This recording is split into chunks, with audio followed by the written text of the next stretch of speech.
Jung,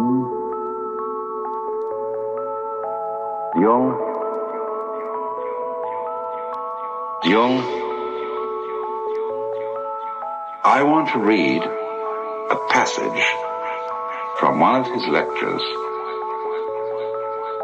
which I think is one of the greatest things he ever wrote, and which has been a very marvelous thing for me. People forget that even doctors have moral scruples, and that certain patients' confessions are hard even for a doctor to swallow. Yet the patient does not feel himself accepted, unless the very worst of him is accepted too. Unless the very worst of him is accepted too. Yet the patient does not feel himself accepted, unless the very worst of him is accepted too. No one can bring this about by mere words. It comes only through reflection,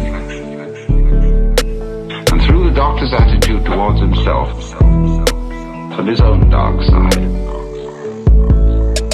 If the doctor wants to guide another, or even accompany him a step of the way, he must feel with that person's psyche when he passes judgment. Unless the very worst of him is accepted too. Unless the very worst of him is accepted too.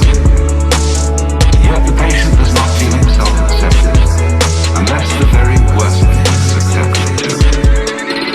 Whether he puts his judgments into words or keeps them to himself makes not the slightest difference.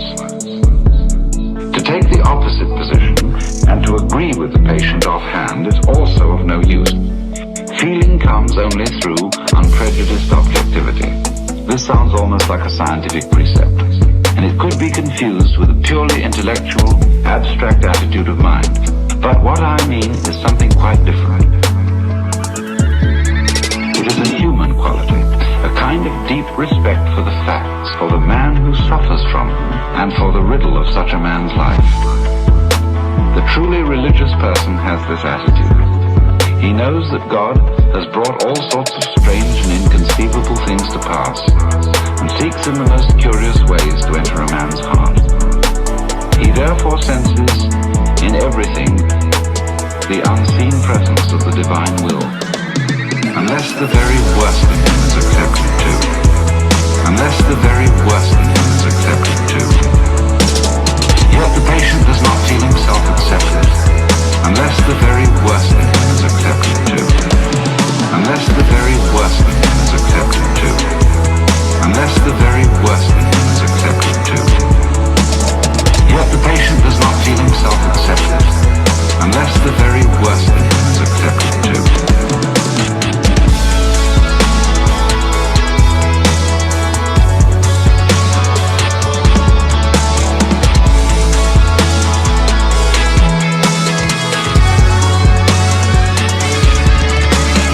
This is what I mean by unprejudiced objectivity.